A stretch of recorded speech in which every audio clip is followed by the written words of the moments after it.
Hey everyone, welcome. Happy Wednesday. This is Jamie Russo. I am the host of the Everything Coworking podcast and the founder of Everything Coworking.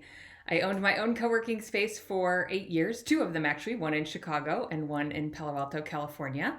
And I now spend my time supporting operators and community managers, helping them start and run profitable spaces that attract their best members. So thank you for joining me today. I have a couple of things going on today. Wave at me in the comments, say hi. I'm using an app on my computer, so I can't actually see if you're watching unless you comment. Mark. Mark, I feel like I should send you flowers or something. You're like my best. You're always there, and I appreciate that. Thank you. So I have two things going on today. One, I'm simulcasting to Facebook and Instagram because I'm trying to multitask. So hello to everybody on Instagram and hello to everybody on Facebook. And then the other crazy thing that's happening is the entire state of California is on fire. And not really, but it feels that way. So I'm in the Bay Area near the San Francisco airport. And literally, I'm pretty close. If you ever land there, you can wave at me. Melissa from Carlsbad. Hi, Melissa. Yeah, Melissa, I'm curious if you're getting any of this smoke. My California friends, I think, Mark, you're in Canada, and I don't think you're just north of me. But the smoke is coming from Mendocino, which is in Northern California, and it is pitch black outside. So I'm not gonna turn my camera, but I actually will. Well, I won't give away my all my secrets here, but I have lights everywhere. So my house has tons of windows because it's always light outside. My office has terrible lighting. It is literally dark. So hi, Lou from Raleigh, North Carolina. Good. Thanks for joining me, guys. Republic of Cowork over on Instagram. Strategic Compensation Solutions. Oh, yeah, no, we can't. It sent me a request to be in my video. We're not going to do that. Okay, Melissa, you've got tons of it. Yes, so we went camping last weekend. Kyle! Hey, Kyle from San Diego. Thanks for joining. Good to see you. Melissa is also in San Diego. You two should connect. She's in Carlsbad. Kyle is in Hillcrest, I think. Neighborhood in San Diego. Yeah, so we went camping this weekend, came back, and my car was full of dust. We camped on a ranch. If you're campers, if any of you are campers, there's this great site called Hip Camp, and you can camp on people's property. And so we camped on this working ranch in Sonoma County and got the car washed, and now tons of ash. I know, and I sound, hi Stella. Good to see you, Stella. I see you in the Facebook group. I wish I could actually see humans. Someday we'll do a room. And hi Kay. Yeah, Lee Summit, Missouri. Awesome. Thanks for joining me. Okay, so I'm gonna jump in because we have lots to cover today. And I'm a little bit long-winded and I forgot my water, so that might be trouble. We're gonna dive in. So I wanna cover a couple of things today. One, just dive in a little bit on a couple of concepts from the podcast. Assuming you guys are podcast listeners, I don't wanna totally repeat. Iron Fire, Josh is in California. Josh, I am guessing you guys are also seeing some of the smoke and ash, so hang in there. So I don't want to be super repetitive, but I have a couple of details I want to dive into just to give some more thoughts, and would love your comments on some of the ideas to keep marketing during this time. And then we had some really great questions from the Facebook group. I think most of you are in the Facebook group. If you're not, definitely jump in. Some great conversations in there. So I wanted to cover a few of those as well. So first, we're going to talk about the things that you can do in terms of marketing your space. So I think this is, and Kyle is in my flight group program, and he mentioned I'm trying to I think it was you said like a shallow, uptick in tours and leads coming in. So we're starting to get there. And Kyle, you're a great one. Kyle had somebody else running his space. So these are some things I just wanted to kind of give you some ideas of things that your community managers can be doing to help with visibility, help with marketing. If you run your space, definitely do these things. But these are also ideas that you can give to your team.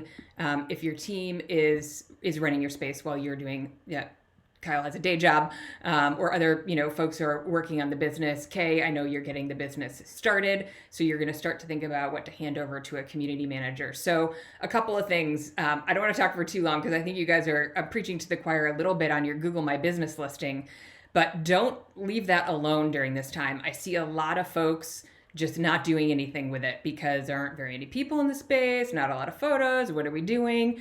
A couple of things you can do with your Google My Business page. So post old pictures. They don't have to be current. Find member photos, do a, throwback Thursday or whatever you want to do, but show things that are happening in the space. And if you have things that are happening in the space, it doesn't matter if it's the same couple of people. Take their photos. What I think is important right now to do is to start normalizing for folks that it's okay to come into the office, right? So some people, we have this with even this weekend I mentioned we had a little gathering on the block, and the whole time I'm like, is this okay? Should we be doing this? We got masks, we're 6 feet up, we got the chairs, like it's 6 feet apart. Everyone brought their own beverages, there's just super, but everybody's wondering like, what's right? What should I be doing? Parents who are at home who have never given themselves permission to pay for space. So that's another kind of marketing message I think we can be working on is it's okay to pay to leave your house to get some work done, even if you're not an entrepreneur, because these are segments of folks. Hey, Jerome, we have lots of California people on the line here. So Jerome just joined from LA. Jerome, I'm curious if you have smoke and ash.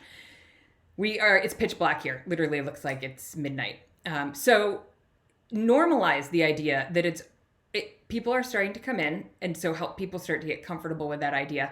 And if you've got this segment of parents who are at home with their kids who have never thought of paying for office space because they have a corporate office to go to, start to give them this idea that, yeah, people do this. This is a thing that people do. I mentioned on the podcast, I was mentioning this to my neighbors, and they'd just give me the blank stare, like, what, leave the house? And like it just hadn't occurred to them. And I'm in the Bay Area. There's co-working spaces everywhere except in my town, which is strange. So I live in a small suburb called Burlingame. The suburbs all run together here, and we don't have a co-working space. We have a WeWork nearby, and a Pacific Workplaces nearby, but nothing kind of right in my town. But it just is not on their radar screen. And so what can we do in terms of marketing to help give them the sense that you can do this, people are doing it, and it's normal and it's time. And yes, there is a return on investment for you getting that out of the house and being productive. And lots of folks, things that we would never do before, parents, sharing memberships. Christy, one of my community manager university students, is starting a tag team program. Don't steal her name, but I love that. I think it's brilliant, where she's, doing a family membership option. She's in upstate New York in Glens Falls. So, okay, let me kind of get back to my normalizing. So Google My Business listing, show photos of people, feature members, get reviews. So the few people that are coming in are super appreciative that you're open. Ask them, tell them. I used to pull this all the time. I'm a small business owner. Hi, Tracy Wilson. I'm a small business owner, and Google My Business is very, very meaningful. Reviews are very, very meaningful to my business. Please write us one. And you can send a link with a little 5-star already defaulted, and just tell them. And you can tell your community manager, if you're going to have them kind of set this program up, let them know, hey, you can say it's for me, and give them a little blurb to use. Ask for reviews, especially during this time. What we want to be doing is normalizing for people that it's okay to come in. And also, when people are ready to come back and they start looking, you want to look like the guy that's got your act together and that's ready for people to come in. So you want to be active, across all the channels. So your Google My Business listing, post photos, get reviews, and post offers. So Tracy's on Instagram, Pacific Workplaces, does a great job of maintaining their Google My Business listing. If you want someone to look at for a role model, they do a lot of offers around their virtual office business. And I'll tell you, for those who are not doing anything with virtual office, you have maybe felt like, who buys those? My flight group members are going to town on those, and at really high price points. We have a group in Tucson that's selling $195 virtual office packets, and they are reselling Cloud VO's phone answering service. So give that a try if this is something you have not done before. And Google My Business is a great place to put those offers up. And again, not to preach to the choir, tell me in the comments if you want me to Pacific Workplaces, Kaylin. Pacific Workplaces is a good one to check out for their Google My Business listing, and also their virtual office page on their website has some great offerings if you're looking for a model. So be active, because your Google My Business listing likely gets way more traffic than your website. And Google wants you to be active in order to keep you higher in the rankings. So you or your community manager on the list every single week, do something to update that listing. Photo, offer, or review. Yes, for virtual office. Thank you, Jerome. Jerome just said he makes 50 to 75K a year per location on his virtual office. And that could be mail, that could be day office, conference room packages, kind of that combination, the phone answering services. So it's meaningful. If you haven't started yet, this is a good gap to fill. And your community manager can be doing all of these things for you, managing the Google My Business and getting you set up with your virtual office program. Blog posts. So SEO, important. I would say your Google My Business listing is your top priority, but a blog post in terms of just thinking through what can your community manager be doing. And if she's not an amazing writer, have her just look through other co-working space sites. Here's one to watch, Kaylin, if you're looking for folks. I mention these guys all the time. Forge, Work at Forge is their Instagram handle. They do great blog posts that get them traffic. Like they have one on, top meeting spaces in Birmingham, and of course they're listed. Yeah. VOs only. Yep. So Jerome's doing, exactly. Thank you, Jerome, for clarifying that. That's VO revenue, not total revenue. He's in LA. You'd be out of business by now. Blog posts. Your community manager can write them or at least draft them for you, or have them outsource it to somebody on Upwork. You can get writers for $25 an hour on Upwork if your community manager is not a great writer. But this is one of those things they should be doing once a week. And it's especially now when they're not that busy. And this is an important thing about our community managers. They're feeling underutilized and like they're not adding enough value right now. So, team up with them, sit down, and lay out some projects that they can work on so that if they're not giving a lot of tours and they feel like they don't have enough activity, they want to know that they have job security, which maybe we can't, but we can't guarantee, but we want everybody to feel useful and like they're making an impact, right? And so this is an investment that they can make in marketing the business. So blog posts, best meeting rooms, best coffee in town, best, a place to hold an event. Those are all like kind of easy topics. And Kat Johnson has I have to find the link, but a great blog post list of ideas if you're looking for some inspiration. And then newsletters. So I don't see a lot of folks doing this. I mentioned on the podcast, Haven, I always get this wrong. I think it's Havyn, has a really great newsletter. Now I'm trying to remember. La Suprema in Tucson has a great newsletter. And Bamboo in Detroit, I sent Amanda a note this morning, has an amazing newsletter. So Amanda Lewin has been on the podcast before, and I'm on her newsletter distribution list, and she sends them out frequently. So this is another way to normalize. People are doing business, people are in the office, and there's a community there that you're missing out on if you can't be a part of it. Amanda's newsletter was fantastic today. So it's always fantastic, but I was like, holy cow. There's a ton of stuff happening at Bamboo, and I felt FOMO. I don't live anywhere near Detroit, and I wanted to be a part of what was happening there. And I thought, man, if I'm at home feeling like I've lost my mojo, I want to go to Bamboo and be a part of what's happening there.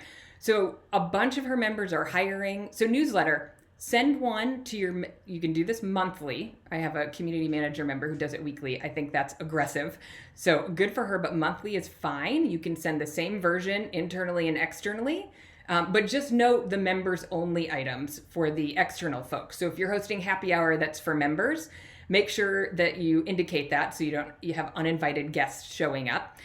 Or you could invite them. Inviting folks to come to events when we can have them, most people are probably not having happy hour right now, is a great way to get them to actually experience your community. But even if you feel like you don't have a lot to say, just send them, because this is a way for you to stay in front of people until they're ready. And again, it's normalizing the fact that some people are in the office. So even if you're taking photos and it's a couple of people who are, getting their coffee and being productive, share news about your members. Amanda had members, like 4 members who were hiring, and then she had her list of virtual events. I mean, super consistent. And again, it's okay if your member hiring list and your event list doesn't look like Amanda's from Bamboo Detroit.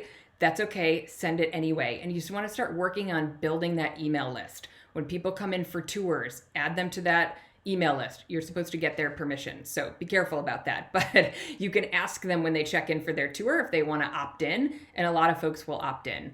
So the next thing I want to talk about, I'm going to kind of seg into this for a minute, is Facebook ads. So I think for those, someone posted in the, and I don't know if I wrote down her name. Someone posted in the Facebook group wanting to do some group, masked tours. And she said she listened to the podcast and was looking for some ideas. And if anybody is doing kind of creative marketing ideas, pop into the Facebook group and share. But I want you to consider, since what we're kind of talking about today is marketing things your team can do, consider having your team get up to speed on Facebook ads. If they have time, professional development for them, and a great asset for you to have on the team, and you can learn from them as you go. I think we always feel like, we don't want our team to know things that we don't know, but if they can be doing things that advance the business that you're not involved in, that's okay. Have them document everything they're doing. Take screen share videos. I use this app called loom.co, and I screen share everything I do so that it's documented and the process is there, and makes it, I just drop it into a Google folder or Asana, whatever you use. But I want you to think about a couple things about Facebook ads. They're super simple and really inexpensive. And I mentioned on the podcast, so Google ads, which I always recommend that you have a budget to use to run ads to. Google ads can be tricky, if you're in a smaller market like Kaylin, this may be you. I don't know how much competition you have for Google ads. You might start showing up pretty quickly on the Google search results. Oftentimes, though, if we're new, it takes a while to show up and we need to buy the ads until we start getting some traction. But Google ads are also more expensive because you're going after active searchers, right? So if I, punch in coworking near me into my Google search bar, search results are going to pull up. I'm actively searching. On Facebook, nobody's actively searching for coworking, right? You're interrupting them. But this is sort of the neighborhood happy hour example where you've got all these people who have never thought about co-working and don't know that it's totally acceptable to have a budget to get yourself out of the house and be mentally healthy and get better work done, and have some space from the kids that are at home. Interrupt them and tell them this. So somebody in the Facebook group had said they wanted to do some mass tours, and I said, why don't you do a virtual tour? So the GWA has been doing these Tuesday tours. If you haven't checked them out, they're great. Megan Brown has been doing them with a couple of different spaces. From Jamie Orr did one in South Lake Tahoe. Alex Biddle just did one in Tucson. Our friends at Forge, Kim Lee at Forge did one. Check them out. They're too long for marketing purposes, for a Facebook ad purpose, I think. You'd want to do an abbreviated version because I think they're roughly 30 minutes. It's like a full tour with Q&A, but they have a lot of personality and give you insight into the space, and start, sort of generating awareness. And video ads on Facebook are not expensive, but you want to do it using Ads Manager. And so you need to be trained to use that app, that dashboard. You don't want to just boost it. Boosting Facebook ads isn't going to do much. We want to make sure we go into the Facebook Ads Manager and set up a video view ad and put a little budget against it. I do that for my weekly Facebook Lives because I just want more people to find my resources. And so I go into the back and I run a video view ad because Facebook shows roughly 10% of your followers will see anything that you post, right? So the organic reach on Facebook is pretty low. You need to pay to get eyeballs, but it's not that expensive. So I'm going to put in the link. I took a Facebook ads course that I think was excellent. It's not that expensive, and there's a free training. So you can kind of get an intro to this person's teaching style. Her name is Tracy Morgan. TracyByDesign.co is her website, and //learn is where the webinar is. So I'm going to send you to that. I'm not affiliated with her at all, except that I took her course and it changed everything for me. I used to outsource ads very unstrategically, and this really helped me very quickly wrap my head around sort of how you strategically approach building more of an audience on Facebook, and how to run specific types of ads depending on what you're trying to accomplish. And some folks have a lot of good results running Facebook ads to get leads. I have members in Tucson that are running Facebook ads, generating tour leads and following up with them. They get their phone number and they, can text them and reach out to them and they get them to come in for tours, and that works well. But I think even for now, just to maybe start with a little bit of a funnel of awareness into trying to convert people into actual leads. But for now, do a video tour of the space and talk about the types of people that are in there. Share examples of who's in your space, what they're up to, and start normalizing for a Facebook audience that people are in the space and people are, not just entrepreneurs, not just our, tech startups, not your standard co-working space member, but the, Rachel was asking about therapists. There are all sorts of new segments that are using co-working spaces. Therapists aren't entirely new, but I think the therapy business has exploded over the past few months. So they're looking for space too and may not be aware of co-working. So I think Facebook ads, so my takeaway there is, start considering them for video views, for tours that you do of your space, or for highlighting members. So you could do a member profile and then just run an ad to it. You could do a member blog post profile on your website and then run the Facebook ad with the objective of traffic to the blog post. So, and then on the blog post, you could have a little pop-up opt-in to get on your email list, and then they can get your monthly newsletter, and then they're kind of in the flow and you're nurturing them for when they're ready to come in. So some of these are like longer game things that your team can be working on. So send your team to the Facebook ads training, have them, learn how to do it, have them do the tour. Alex Biddle did the tour in Tucson. She's the community manager. The owners had nothing to do with that. So your team can definitely do these things. Okay. Any questions about kind of the Facebook marketing before I jump into some of the other questions that were in the Facebook group? Anyone?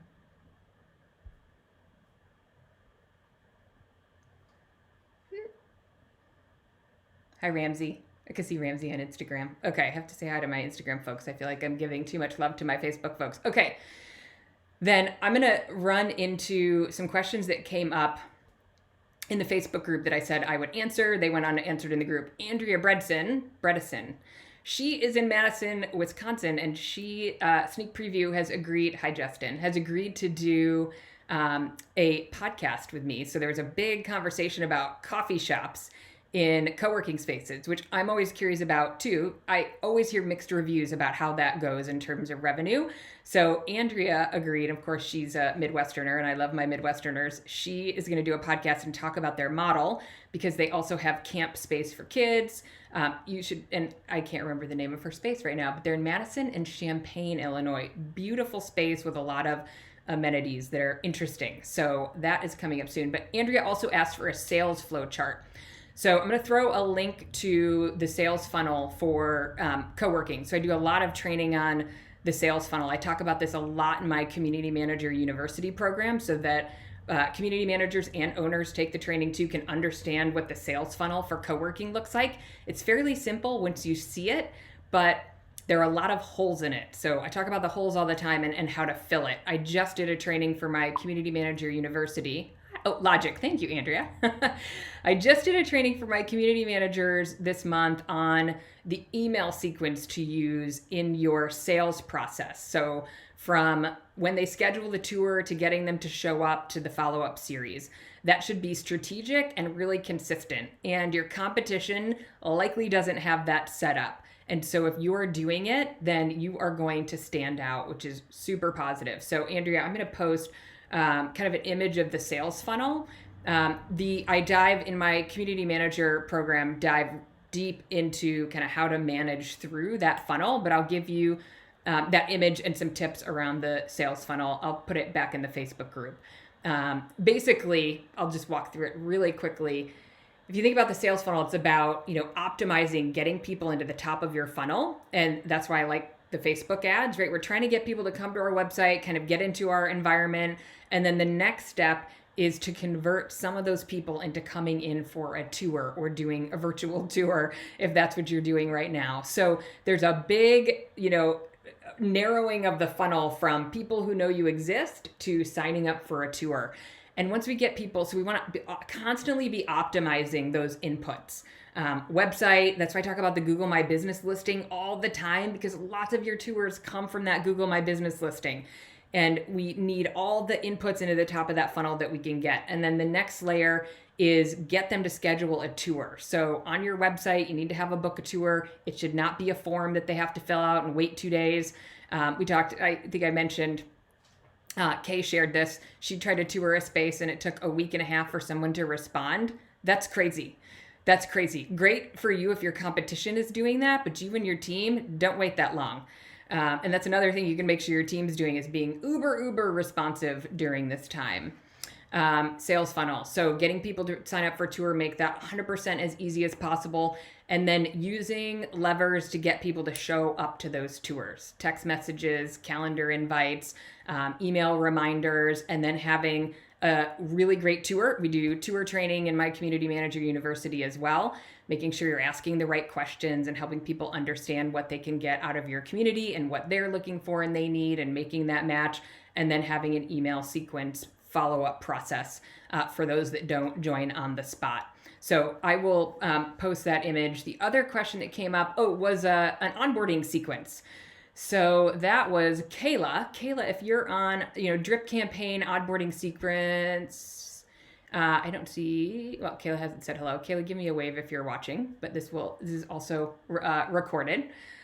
So onboarding sequence, I love for members. And this is super important right now. We talked on the podcast about how you're getting new members, right? We've heard lots of reports from people saying, I lost a lot of members and now I'm replacing them. So I have a whole new membership in front of me. So it's more important than ever to treat them really well and have all the right processes in place to make sure that they're onboarded and that we're retaining them and that they know that we're there to serve them and help them integrate into the community. So Kayla, we cover this in detail in the Community Manager University, but just kind of a high level framework around your onboarding sequence is always think about what are the factors that make people stay in a co-working space? What drives retention?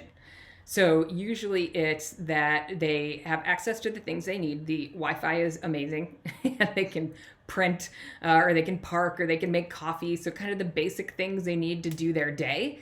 So making sure, that those boxes are all checked. So your first email just might be, all the info about how to get connected, where to park, all the things.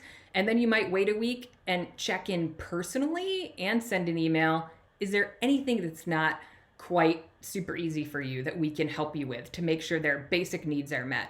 And then, and we talked a lot about this in the training that I did for my community managers last week, because helping people understand how to use a co-working space is a really big factor in retention, especially new folks who are not entrepreneurs. Entrepreneurs generally get it, right? They understand networking. They understand, making sure they know who else is in the space for collaboration and solving problems. But some of our new folks, like our therapists and our, corporate employees, they may have no idea what to do in a space. And so all the things that are pretty sticky for our entrepreneurs may just not apply to our new members, depending on who they are and what they do. So make sure you know what they do and that you're sending them that email sequence, making suggestions about how to be successful and get the most out of the co-working space. So that might be, introducing themselves to somebody that they're sitting next to, socially distanced. It might be, having a coffee with someone when people are comfortable with that. Maybe you're doing kind of new member Zoom happy hour type things for now. Make sure that you're not totally throwing your onboarding processes. Like if you're usually doing happy hours and things that help new members get integrated, find a way to do those virtually, even if not a lot of people come. You can't totally throw that out because the new members will not have the same experience that your old members used to have, and then they won't stay at the same rate. So you want to make sure, back to the email sequence, invite them to the things that you are doing. And this may mean, more outreach for your team in the absence of lots of folks in the space. When we can do events, make sure they understand the importance of attending events and connecting with people. Some people have buddy systems or mentor systems, get them set up with that.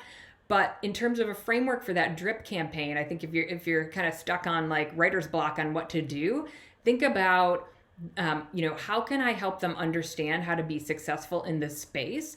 And then when I've had a chance to kind of get them up to speed and they've had some success, how can I help them recognize the things they're getting out of the space? Like maybe ask them to share with you, what are the 2 or 3 things that are working really well for you in the space, and what do you still need help with? This way you get some testimonials, but you also give them a chance to tell you what they're struggling with. And then at some point, maybe 30, 60, 90 days in, hi Kayla, ask them for a review. So I love like the honeymoon phase. Some people, suggest asking for reviews when people are on the way out the door. If you haven't gotten a review from them yet and they're, effusively, excited, not excited, but they've loved their stay and they're leaving for other reasons, you can ask them. But I think the 60, 90 days where people have started to integrate into the community and really get into a rhythm and can appreciate the space is the right time. And it's great to integrate that into that email sequence so that you don't forget, because we forget about all these little details, right? What kind of budget is a typical location spending on Facebook? Yeah, Jerome, I love that question. I think so video views you can get for like pennies, right? So you can set your budget. So I think it depends on what your goals are. If you're doing an awareness campaign, you could spend, and it depends on the size of your market. So in LA, you may be spending more because you're in a more dense market. In some of our smaller markets, you might be struggling to spend that money. So you might be spending $10 a day. You might be spending $30 a day. And some people, will just do, I think you can set it up, just spend on weekdays, don't run on the weekends, kind of have a recurring campaign. Or you can kind of cycle in and out. So give people a break, do a video view campaign, and then in a couple of weeks, do the blog post campaign. So you don't have to constantly be running and exhausting your audience. And the ads actually have a score on them that will tell you how many times somebody's seen your ad. And you don't want that to go above 4 generally. Then they get sort of ad exhaustion. So, okay, anyway, guys, it's been a half hour. And I have a phone call I have to go to. So any follow-up questions, post them in the Facebook group and I will grab them either in the Facebook group or next week.